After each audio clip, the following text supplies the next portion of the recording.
제 뒤에 보이는 나무가 바로 감람나무입니다. 감람나무, 잎은 잎대로, 기름은 기름대로, 열매는 열매대로 버릴 것이 없었던 이 감람나무. 기름, 또 향, 또 모든 것이 약재로, 등장용으로, 식용으로, 의료용으로, 이게 바로 감람나무입니다. 우리의 인생이 하나님께서 은혜를 주심으로 바로 감람나무처럼 발육하고 생육하는 그런 은혜를 주시기를 바라면서 하나님 앞에 기도하겠습니다. 하나님 감사합니다.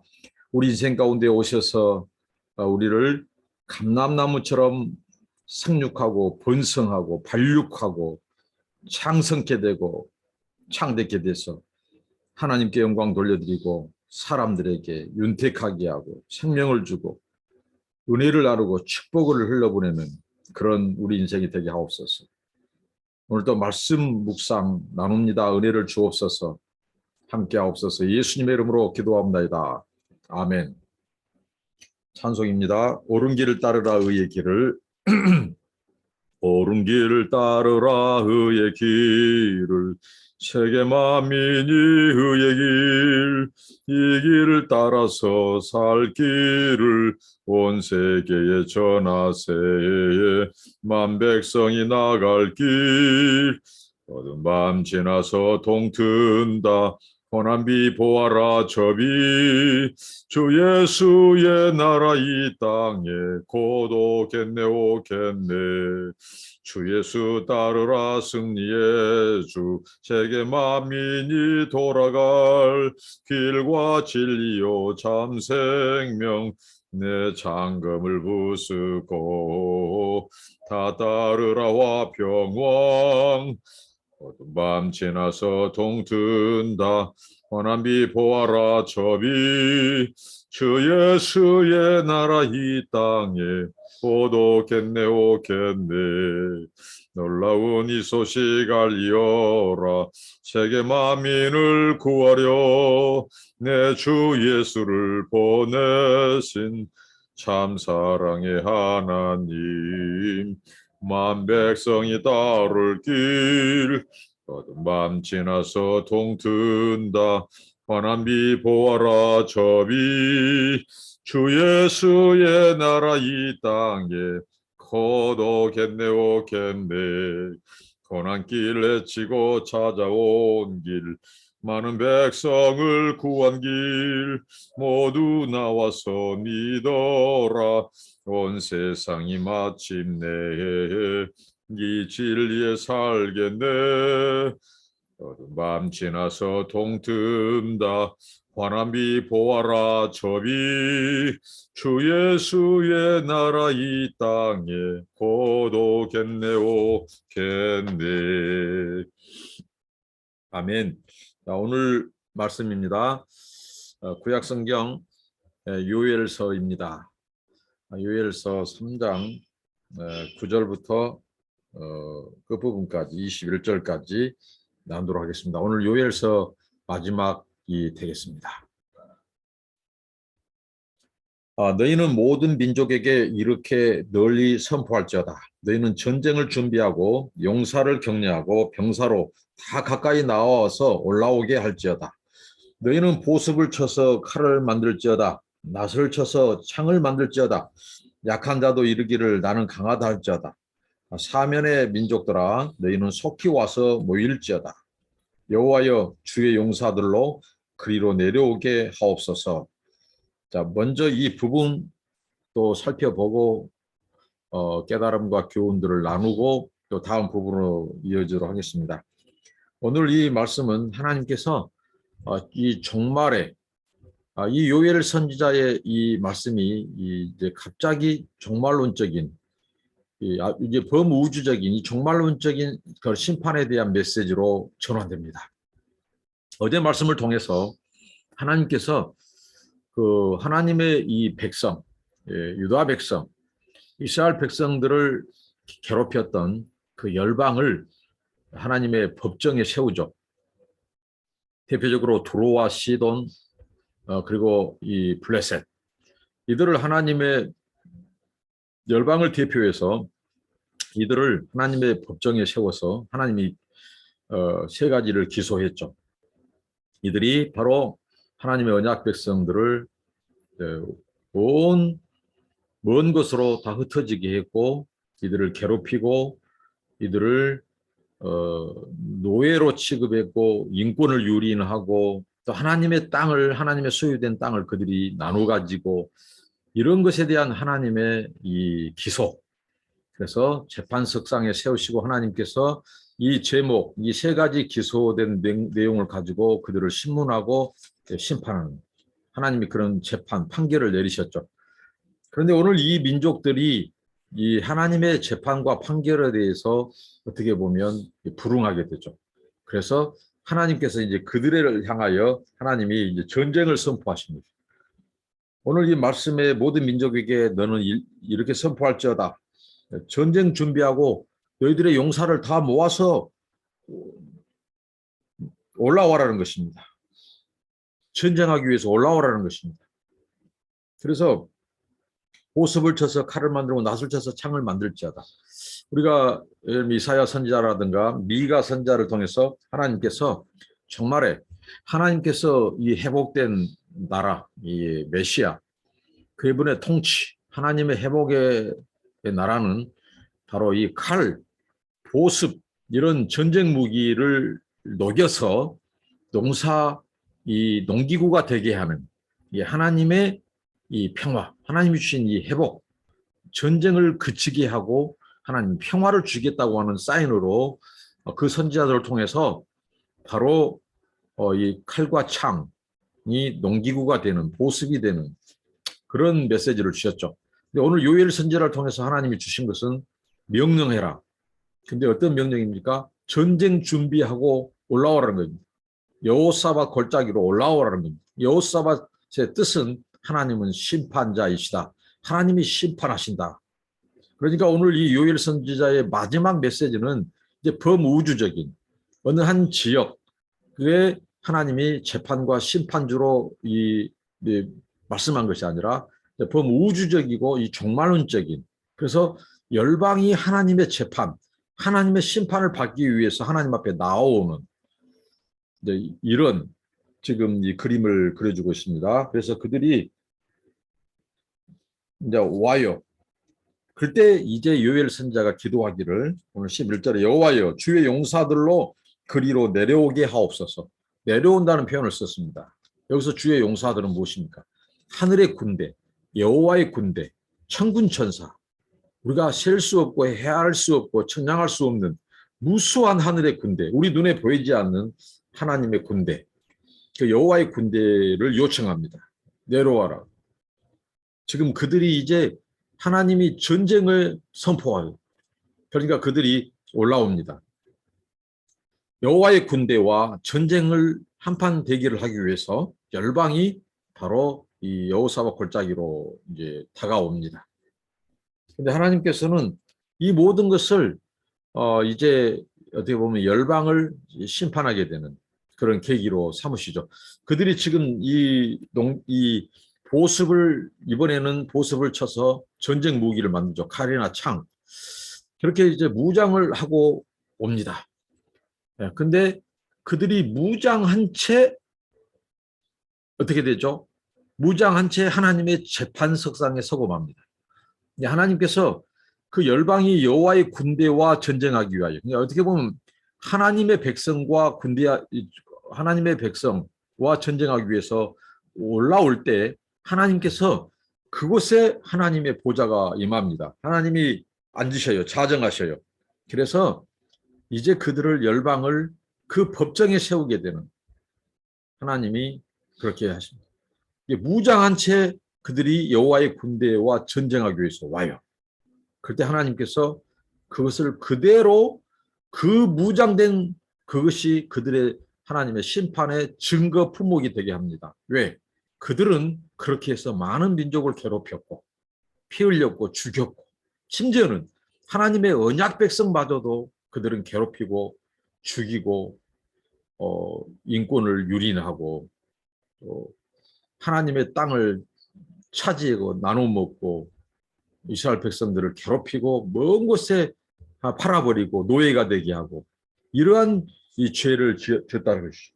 근데 그들이 무장하고 싸우러 왔을 때 그 싸움터에 하나님의 보좌, 하나님의 통치, 하나님의 이 재판장이신 하나님이 앉으시고 그것을 그대로 그들이 과거에 어떤 역사, 어떤 삶을 살아왔는지를 하나님께서 그것으로 증거를 체증하는, 너희들이 이렇게 무장하고 많은 민족을 괴롭혔고 죽였고 특히 내 백성을 그렇게 했다 하고 하나님께서 그렇게 바로 이제 판결하시죠. 그래서 그들이 이제 하나님이 악의 세력에 대한 거룩한 전쟁을 선포하시고 그들이 올라오게 되는 이 말씀이 9절부터 11절까지였고요. 그 다음에 이제 오늘 이 말씀 그 다음에 12절부터 17절 이제 여호사밧 계곡에서의 어떤 일이 벌어졌는지를 한번 살펴보도록 하겠습니다. 민족들은 일어나서 여호사밧 골짜기로 올라올지어다. 내가 거기에 앉아서 사면의 민족들을 다 심판하리로다. 너희는 낯을 쓰라. 곡식이 이것도다. 와서 밟을지어다. 포도주 틀이 가득히 차고 포도주 독이 넘치니 그들의 악이 크미로다. 사람이 많음이요. 심판의 골짜기에 사람이 많음이요. 심판의 골짜기에 여호와의 날이 가까우미로다. 해와 달이 캄캄하며 별들이 그 빛을 거두도다. 여호와께서 시온에서 부르짖고 예루살렘에서 목소리를 내시리니 하늘과 땅이 진동하리로다. 그러나 여호와께서 그의 백성의 피난처 이스라엘 자손의 산성이 되시리로다. 그런즉 너희가 나는 내 성산 시온에 사는 너희 하나님 여호와인 줄 알 것이라. 예루살렘이 거룩하리니 다시는 이방 사람이 그 가운데로 통행하지 못하리로다. 여호사밧 계곡에서 일어난 일. 자, 민족들이 여호와의 군대와 싸우기 위해서 전쟁하기 위해서 이제 올 때 하나님이 거기서 앉으셨습니다. 사면의 민족들을 심판하기 위해서 하나님이 재판석상에 앉은 모습입니다. 그러면서 하늘의 군대를 향하여 명령합니다. 너희는 낫을 쓰라. 곡식이 이것도다. 와서 밟을지어다. 포도주 틀이 가득히 차고 포도주 이 독, 이 장독이 넘치니 그들의 악이 큽니다. 자, 이건 무엇입니까? 그들이 포도를 생산할 때 쓰던 칼, 그것을 낫으로 표현합니다. 그 포도 열매를 한 송이씩 채취, 딸 때, 그때 쓰던 칼, 그 낫을 대라. 이렇게, 그렇게 포도주 낫을 대듯, 수수하듯, 곡식이 익었다. 과일이 익었다. 이것은 바로 하나님의 심판의 때가 무르익었다는 것이죠. 그래서 그 포도주 틀을 밟듯이 밟아라는 것입니다. 자, 포도주를 만들기 위해서 자, 포도를 이제 땄어요. 딴 것을 이제 포도주 틀에 넣고 밟아서 이제 그것을 으깨죠. 그러면 그 포도 그 즙이 밑으로 빠져나갑니다. 그게 발효되어서 포도주가 되는 것입니다. 그러듯이 하나님의 심판을 상징할 때 포도주 틀을 밟는 것처럼, 그러니까 그 과일이 으깨지도록 짓밟는 행위, 이게 바로 하나님의 심판을 말합니다. 천사들로, 천군 천사들, 하늘의 군대에게 하나님이 명령하십니다. 그렇게 열방을 하나님이 심판하다는 거예요. 왜 하나님이 이렇게 하나님의 이 어떻게 보면 진노하시는 하나의 이 모습을 우리에게 보여줄까요? 그들의 악이 크미로라고 말합니다. 악. 그러니까 모든 열방에 대한 하나님의 심판, 마지막 날의 하나님의 심판, 그 모든 열방이 행한 대로 갚으시는 하나님. 그러니까 이 세상에 일어나는 모든 일들, 시대와 역사 속에서 일어나는 모든 그 열방, 또 통치자들, 다 여기에 개개인이 참여했던 것, 다 하나님께서 선악간에 행한 대로 갚으신 날이 온다는 거죠. 그 악이 큼이라. 하나님의 심판은 악에 대해서 심판한 것입니다. 불의에 대해서 심판한 것입니다. 불법에 대해서 심판한 것입니다. 죄에 대해서 심판하신 것입니다. 하나님의 법정은 애누리가 없어요. 하나님은요, 참 공평하신 분이십니다. 하나님은 불의가 없으시고요, 불공평이 없으십니다. 하나님은 매우 공의로우신 분이에요. 오차가 없어요. 애누리가 없어요. 반드시 다 하나님께서 다 그것을 기록하시고 다 채증하시고 증거를 다 확보하시고 그냥 무조건 기소하지 않아요. 하나님 그들의 행한 것을 제약을 가지고 하나님이 하나님의 법정에 기소한다는 거예요. 그리고 재판하시는 분이요. 그리고 심판하신 분입니다. 선악간에 그 행한 대로 갚으시는 분이요. 그럴 때 그 심판의 골짜기라고 말합니다. 자, 여호사밧 골짜기 바로 하나님은 심판하신다 뜻이죠. 심판자이신 하나님. 그래서 그 골짜기에 사람이 지금 많습니다. 열방에서 온 자들이. 그게 여호와의 날이라고 말합니다. 자, 여호와의 날이 가까웠다. 자, 심판의 날이 가까웠다. 그 여호와의 날을 하나님이 그 심판을 수행할 때 나타나는 이 자연 현상들을 보여요. 해와 달, 이 빛들, 이 광명체들이 깜깜하게 되고 별들이 그 빛을 거둔다는 것이죠. 어두워진다는 것입니다. 바로 하나님의 이 날, 여호와의 날, 그 심판의 날 때 그렇게 이 광명체들이 평소와 같지 않게 어두워지고 빛을 잃은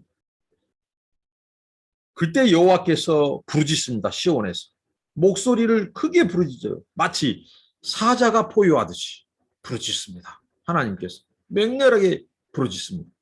그것은 무엇일까요? 열방의 악독에 대해서, 열방이 행한 것에 대해서, 열방이 우상 숭배하고 하나님을 대적하고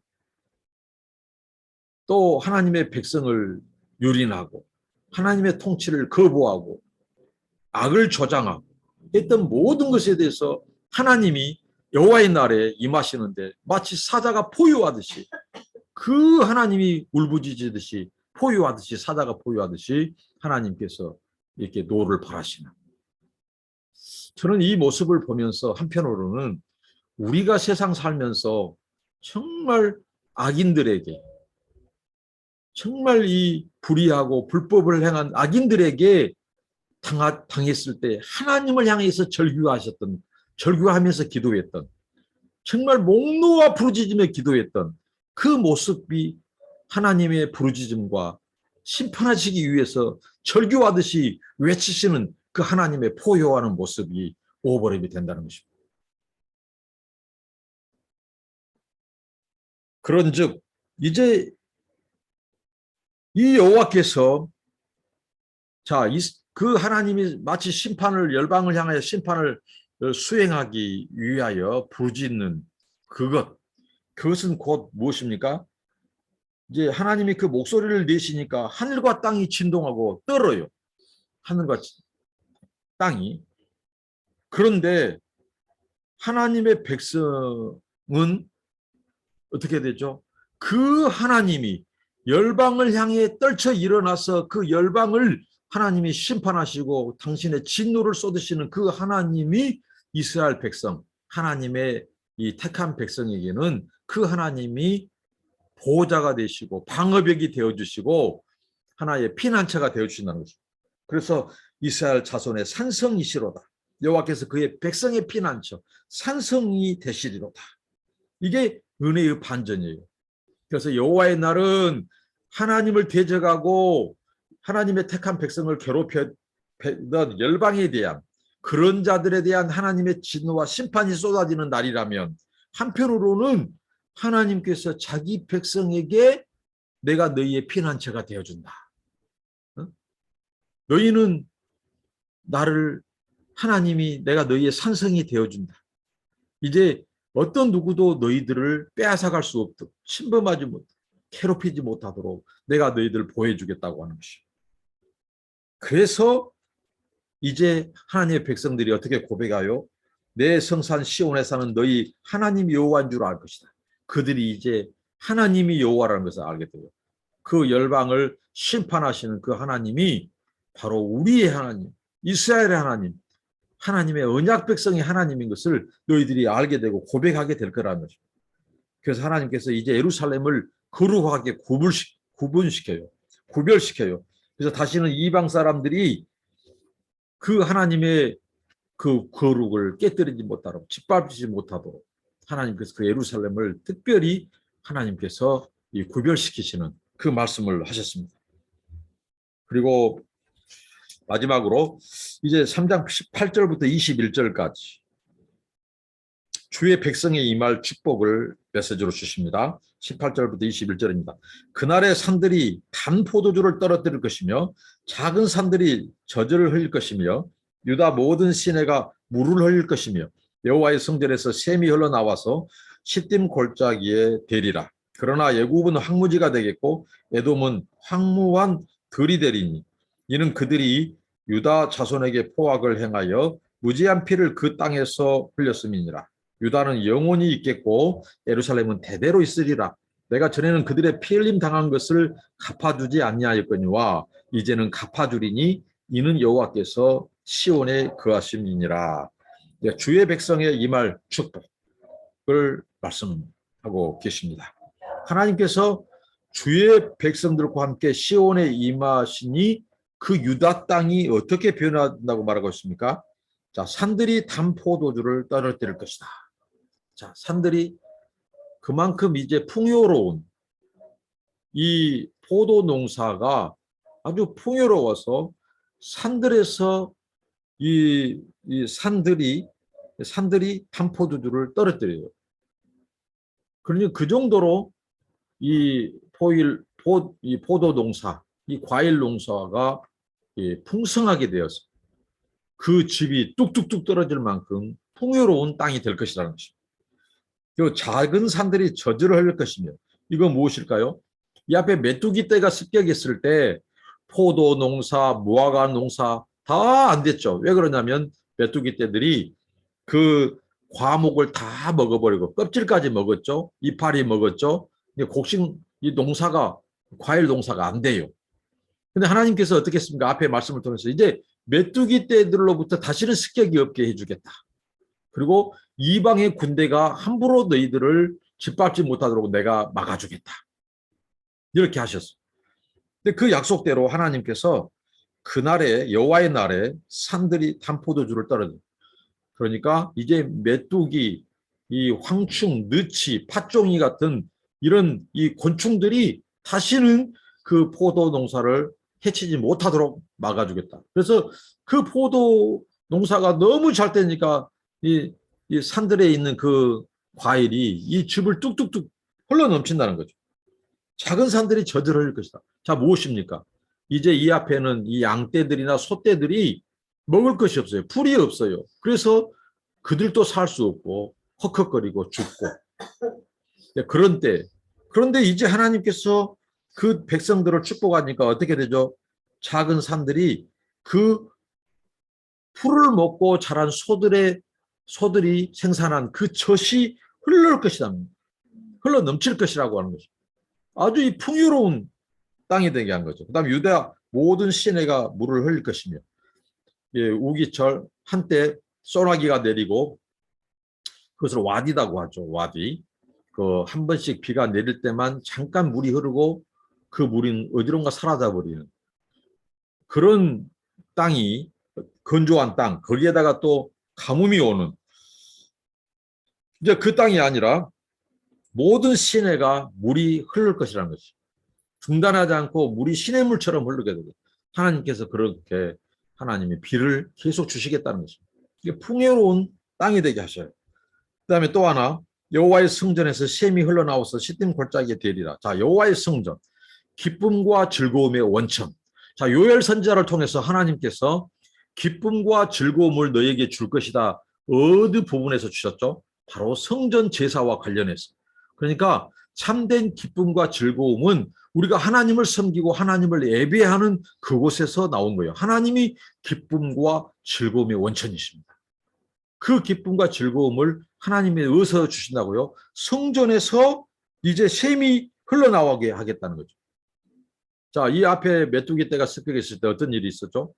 하나님 앞에 제사 드릴 재물이 없어요. 재물이. 그러니까 어떻게 되겠습니까? 그 백성들이 기쁨과 즐거움이 없어요. 만족이 없어요.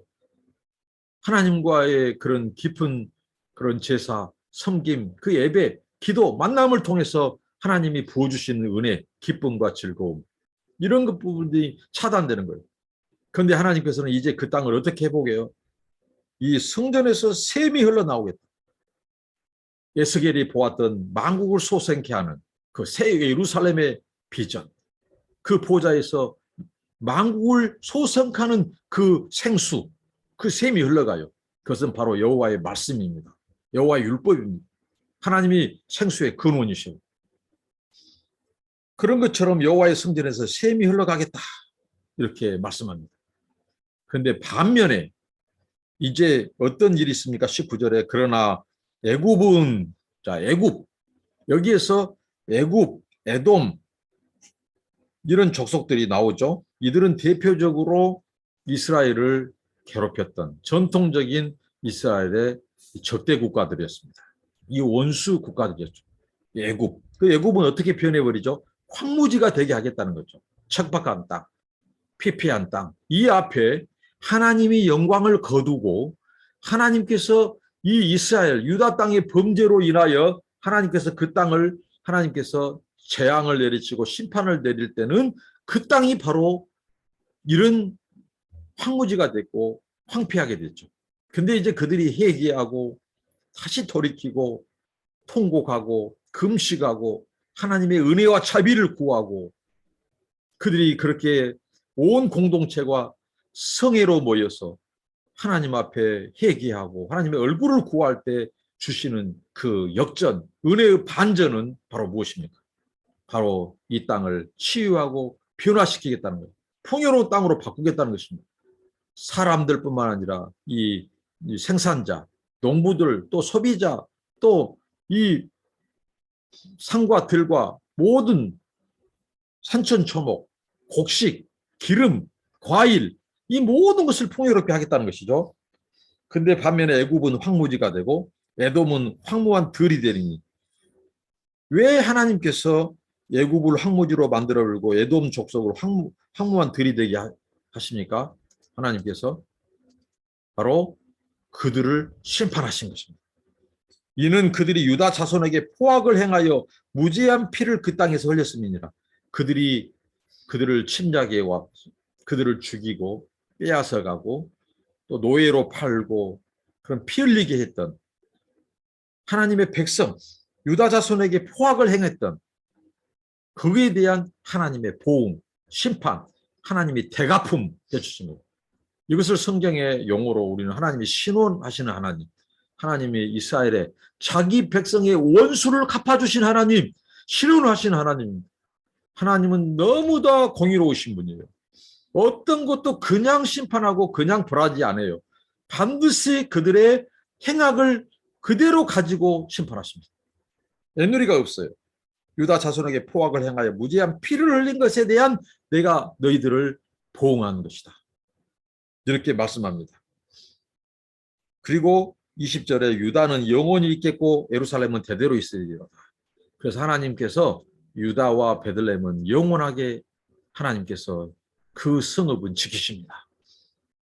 그리고 그들의 대적자, 그들의 전통적인 그 원수, 그들을 괴롭혔던 국가들은 하나님이 그 열방을 심판해 버리시고 그들이 피 흘린 것에 대해서 갚아버리신 것입니다.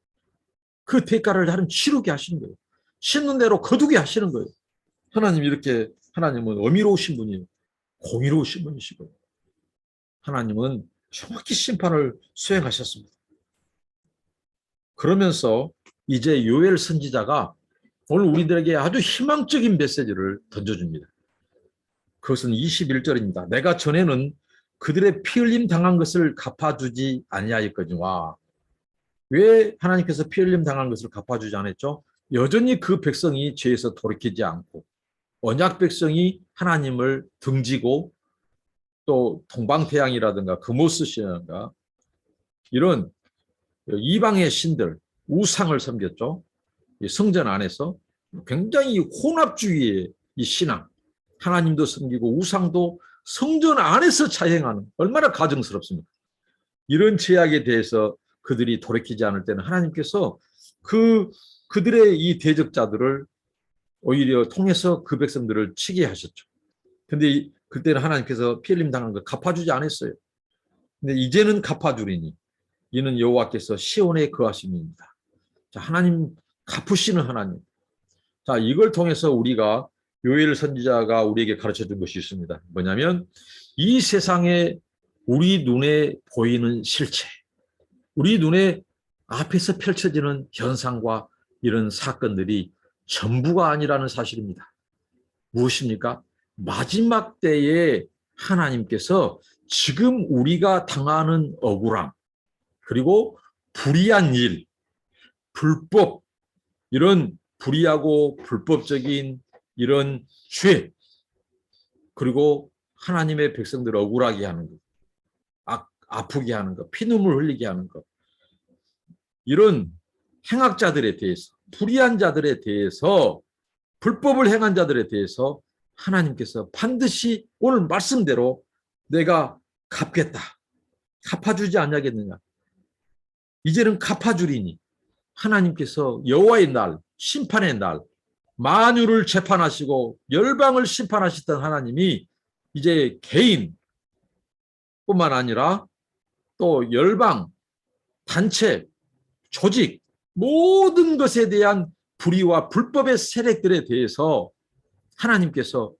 정말 의인들을 눈물을 흘리게 하고 피눈물 흘리게 되고 괴롭게 하고 아픈 것에 대한, 거기에 대해서 하나님이 반드시 보응하실 날이 온다고 요엘 선지자는 우리에게 가르쳐줍니다.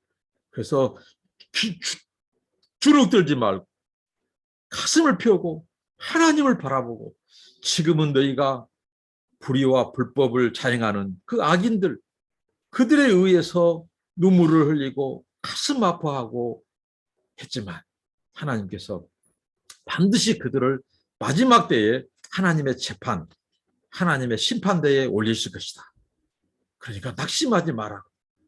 하나님, 이 요엘 선지자를 통해서 그 하나님을 우리에게 말씀해주고 있습니다. 형제자매 여러분, 오늘 우리가 당한 억울한 일, 정말 불의와 불법을 자행하는 자들이 의롭게 살려고 하는 하나님의 사람들, 하나님의 자녀들을 억울하게 하고 피눈물 나게 하고 괴롭히는 사례는 예나 지금이나 여전히 많습니다.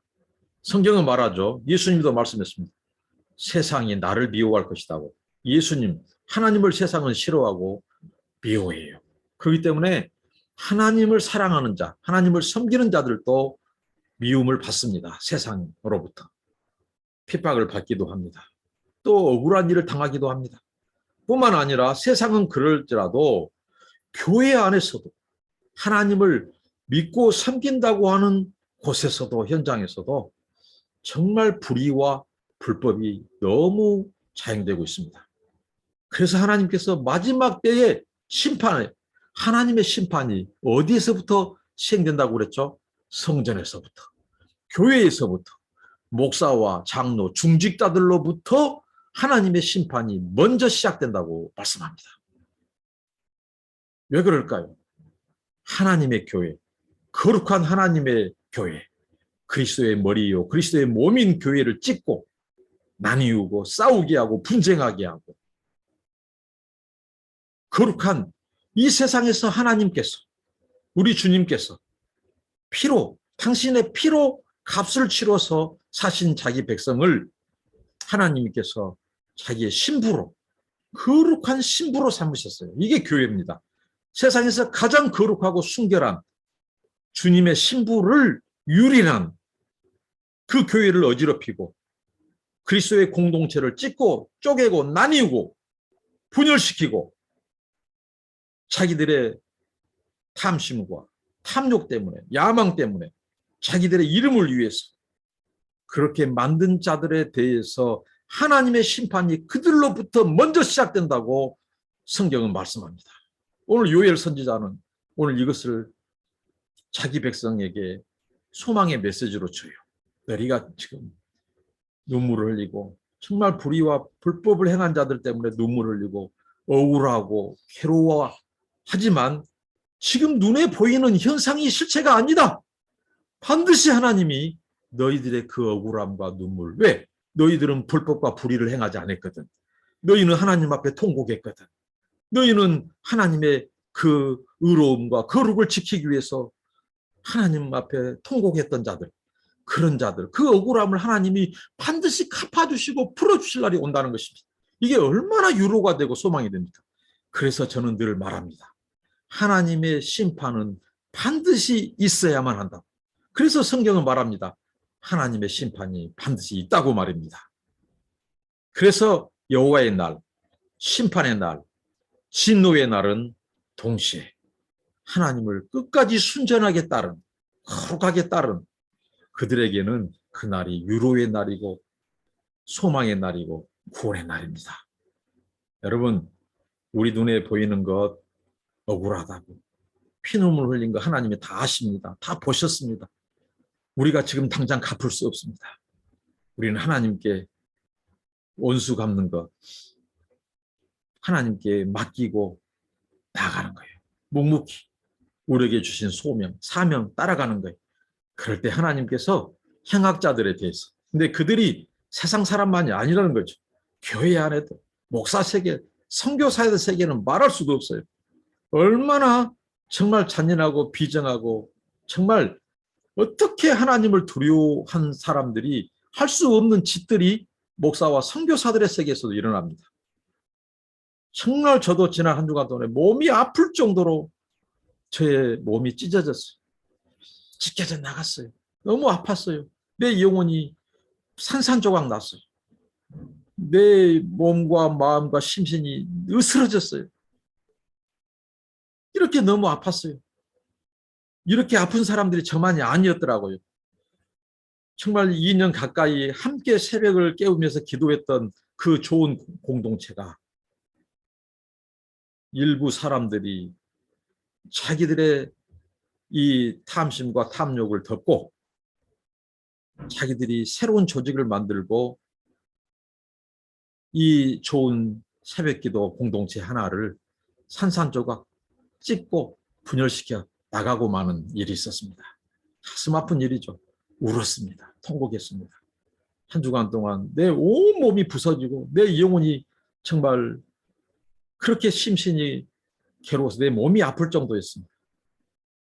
그런데 오늘 요엘서 말씀을 보니 얼마나 위로가 되는지요. 얼마나 위로가 되는지요. 하나님께서 너희들의 이 억울한 것, 너희들이 피눈물 흘렸던 것 다 하나님께서 그거 다 풀어주시고 진실을 알게 하고 하나님께서 그날에 하나님께서 너희들을 피눈물 나게 하고 불의와 불법을 자행하는 자들에 대해서 하나님께서 반드시 하나님의 재판에 올리겠다. 심판대에 올리겠다. 이게 바로 요엘 선지자가 오늘 우리에게 주는 결론입니다. 기도하겠습니다. 하나님, 우리가 하나님의 말씀을 믿습니다. 하나님 아버지, 우리 하나님은 열방을, 장차 열방을 하나님 재판 석상에 세우시고 심판 석상에 올리셔서 그들이 행한 대로 갚으시겠다고 하신 아버지, 특별히 하나님의 백성을 억울하게 하는 것에 대해서, 피눈물 흘린 것에 대해서 갚겠다고 하신 하나님 아버지, 오늘 아버지 하나님, 우리가 주의 일을 하면서 또 선교를 하고 또 사역을 하면서 얼마나 많은 억울함과 눈물이 많습니다.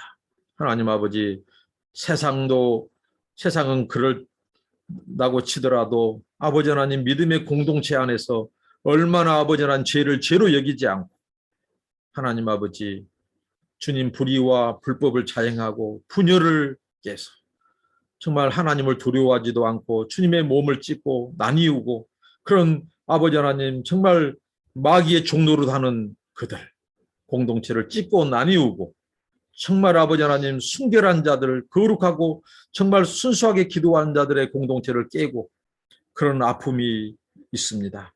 하나님 오늘 말씀을 통해서 우리 하나님이 갚으시는 하나님 반드시 그런 행악자들을 아버지 하나님 반드시 책임을 묻고 행한 대로 갚으시는 그 하나님이 계심을 인하여 우리가 아버지 하나님 하나님만 바라보고 나아가고 하나님께 모든 것을 맡기며 하나님 아버지 우리의 사명과 부르심에 충성하는 저희들 되게 하옵소서. 예수님의 이름으로 기도합니다.